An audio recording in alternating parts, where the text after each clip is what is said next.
When you're creating a character, the first thing you want to consider is the emotion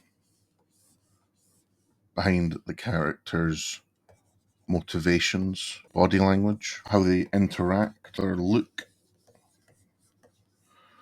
All four of these things, and not just to these four things, but these go into your character.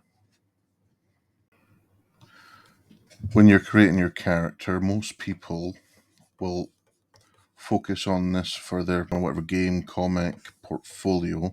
They're going to focus on their technique, their rendering, their line weight, their overall design. And they're great, but if it's lacking emotion, then the person looking at it, looking at your portfolio, looking at your character, looking at your comic is going to feel nothing. So that's why we're going to work on this together. So you will have seen this and that other artists, professional artists that you like, make a character feel very human because that they show things that make people able to relate, that they can see personality from the character. They're conveying the emotion that they want you to see from the character and know that character before you even maybe hear story from it. Putting the best foot forward is the emotion, not the skill necessarily, although skill is also important. But knowing how to use the emotion and utilize your skill together is going to elevate your art and make your audience happy. So the idea to this improvement is core emotions. Now, there are a lot of core emotions for human beings, but we're going to focus on joy, sadness, anger, and fear. This will help you find your character's DNA, the building blocks to help you entice the audience. So before we draw, we're going to take a moment to remember what feeling those emotions is like. What's pure unadulterated joy feel like? What does it show up like physically? What about the crushing weight of sadness or the electric jolt of fear? Connecting these with the emotion you're trying to put forward before you start drawing is going to make it feel more authentic to the reader, the person viewing your drawing, your portfolio, your game. All right, so let's translate these feelings into a visual language. We're not just talking about a smiley face for joy. We're looking at how the emotions affect your entire character. So, joy, first, you've obviously got your smile, the upturned corners of the mouth, but real joy is in the eyes, often wide eyes with an arched eyebrow or relaxed eyebrow, however you want to say that, crinkling at the corners, putting a smile into effect, you get a more happy character. And this is the facial cues of joy, often called, the Duchenne line when you have these sort of laughing lines, as they're called. With the body language, BL for short, just because right now it takes too long. This often means you've got sort of a relaxed character, they're open, so like open up to, they've got their hand, often got a jaunt in their step, they're lifting their feet high. Again, it's just quick for the video, but just adding it in, make sure you've got someone walking, maybe they're holding a basket full of stuff and that's why they're happy, or they're a salesman, they're a happy salesman. Got their feet, boots, just helping you get that body language. Along with the body language, you want to understand the shape language. So, again, as you can see, I'm sort of using the circle to give them a sort of rounder feel, as characters that are happier tend to be round in shape, and their hair tends to be voluminous. They're just happy. They've got more of life, more of stuff there. Happy to be there. Even you can throw in a smile with the teeth. You've got that happy character. Just a quick sketch. That's getting the idea down. Obviously, go further into your illustration, but this is just getting your idea down. Then you would use your rendering skills, your line weights, your whatever. Let's just get to the idea of it. Up next, sadness. So for the same kind of opposite of joy, you've got that downtrodden, or sort of like a tremble to the person's mouth. Their eyes are normally downtrodden, sort of got more of an up tilt, maybe a furrowed brow, bags underneath their eyes. Always looking down at the floor, thinking about why they're sad, you know? A little bit of acting, you know, you could even add tears, which gives you that sort of feeling of sadness, again, with the facial cues, FC for short. Again, the BL for the body language, they're often more tense, again, looking down, sort of just trying to self-contain, holding on to something, looking down, worried, sort of a more rigid body language that you've got. So you use sort of more of a squarish shape. Again, that's with your shape language. Body language, shape language are kind of interlocked here. Holding on, you know, you're kind of acting with the body. Anytime you're thinking about your character, usually their hair sort of hangs down over their face, because they wouldn't be looking after the body as much as someone that's happy. Maybe they're sort of more droopy. Their clothes hang a little bit disheveled because they're sad. You know, these are just the ideas for sadness. And again, you'd go in, break it down even further, add on whatever your character has into the body language. Then anger. Person's mouth is going to be more of a snarl.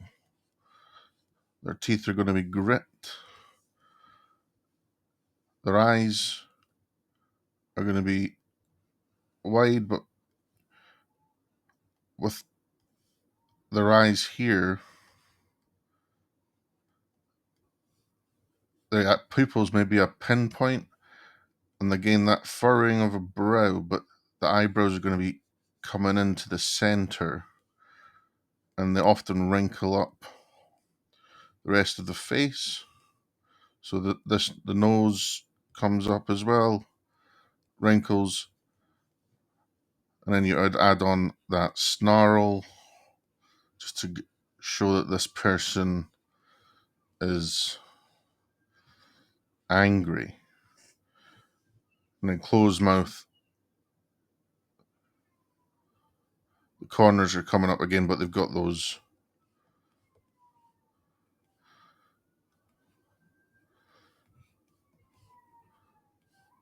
maybe deeper set because there's more tension in it.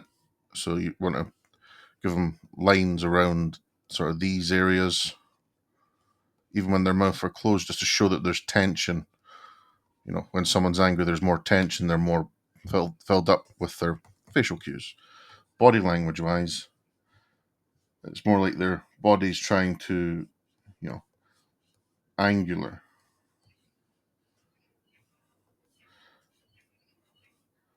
You know, they've got that brow, the eyes looking angrily. Again, these lines, the snarl.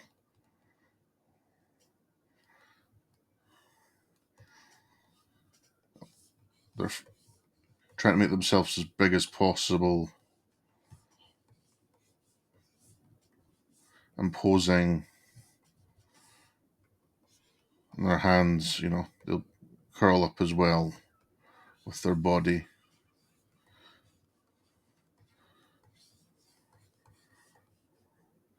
You could also widen the mouth as well. Make yourself look more angry.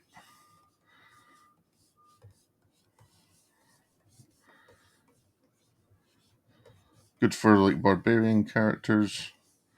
Shape language, it's angular, pointed. Got that sort of shape. Like they're angry, there's more points, angularness to the character.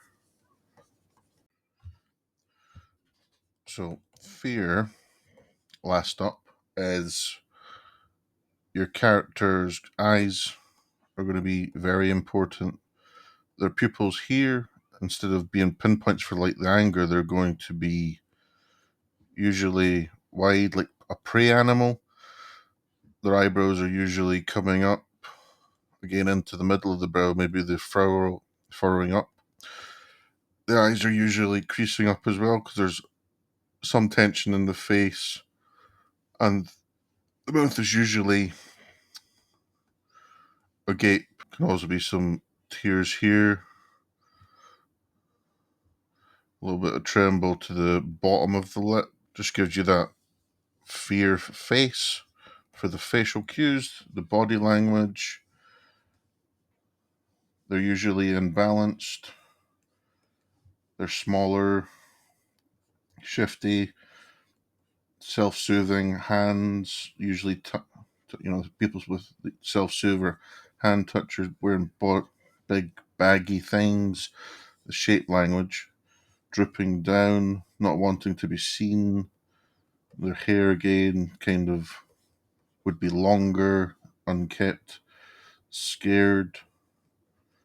Again, they've got the longer body, longer hair, not body. Taking shorter steps, maybe on their tiptoes, going round. They'd have, maybe bags on them of all their stuff because they're scared. They're going to be more prepared for things here. Usually, that's how I think of fearful characters. They're usually more cautious, wearing bigger things, make themselves appear bigger, even though they're usually more diminutive in stature. So those are the emotions. And what you see reoccurringly is the eyebrows and the mouth and the eyes with small changes. All three of these equal very different emotions with small changes. I want you to keep that in mind when you're creating your character, that if you get the face right, it should remind you what your character should be feeling in their body language, and also help you find what you need to do with the shape language, the pose of your character, what they're wearing, what they're doing, and ultimately help you find if, a pinpoint pupil, anger, bigger one, more closer to fear, furrowed brows, coming more into the center, anger, pulling away and up the nose, these sorts of things. What are they feeling? Try and stick to one, don't try and do them all at one time, otherwise you get a mess as there. Just for that, just to show you there. Right, so showing you the basic theory and sketches is great, but now I'm going to show you what I would do. I'm going to pick one of the 4 emotions that we have ran through, And by the end, with what I've taught you, should be able to tell what kind of character I've made. I'm going to draw it, and I'll talk through the general thinking of it while I'm doing it. And then if you want to skip to the end and find out what it is, be on my guest. If you've learned what you need to learn, that's all great. Give me a like and a subscribe for more. I'm going to continue on here. So, as I said, I'm going to pick an emotion. So typically, thinking about their face for the start of the character, get the overarching shape of it down. And using the face, I usually go down into sort of the silhouette of the character. How's their body feeling along with their face? And that helps you find the sort of main emotion that you're going for, and how to use the person's body and how they're acting. And with this, it helps you find how the face is going to be, where they're looking, what they're doing, what they're holding, what they're wearing, how they would be acting in that moment is what this is going to give you. And also finding the shapes in this also helps find, how the character moves in a space. So he's kneeling down, shoes behind. Even though it's a bigger character, more muscular character, this showing from the body, by the end you should be able to tell what kind of character this would be. So once again, just going over the ideas that we're trying to keep thinking about while we're creating is the core emotion. How are their eyes going? The eyebrows, the mouth. How is that all working together? And that will, I'm drawing it, the tension, and if they have any tension, if they're relaxed, if there's sunkenness, like they're tired. These are all things you need to think about with just getting the expression right that leads into how they carry themselves in their body language and posture.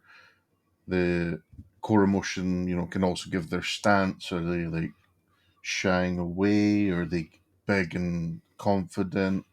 Are they sinking into themselves towards the ground? Like the baseline giving the sort of how the character acts gives how the body language is going to be, and how overall confident, not confident they are in a situation. And then it can also, lead into sort of the considering the shape language and how it influences what you do for your character. If they're more heroic, squarish forms, weirdness, you could introduce that droopiness and the sort of sadness, fear, softer silhouettes, slight heaviness, and designed to visually communicate the inner feeling. And this is just gives you that contrast of, you can also use, the line weight, as I said, the skill, you can use the line weight to sort of give those darker edges, give sort of more tone of the light, also playing into sort of the character as well. So this helps you hit an established baseline for your emotion. So you're not, drawing a fleeting expression. You're helping you actually make the character, how the character acts within your story, your game, how you design your character. It's, what emotion you chose. It doesn't have to be the one emotion for a character. You can choose a few, but just knowing these underlying things and how to change between them, how they change the body, can help with how your character develops when you're drawing it. Also, another useful thing to think about while you're creating your character is look at people, look at photos, actors, even your favorite shows. They will show underlying emotions that you can take into drawing your character, take things from them, take things from multiple different things and make your own thing. These will ultimately give you a better understanding of emotion, and also let you better understand your character. You can also just look at yourself in a mirror as well, sketch that. It can help with developing the knack to find these emotions that you're struggling with.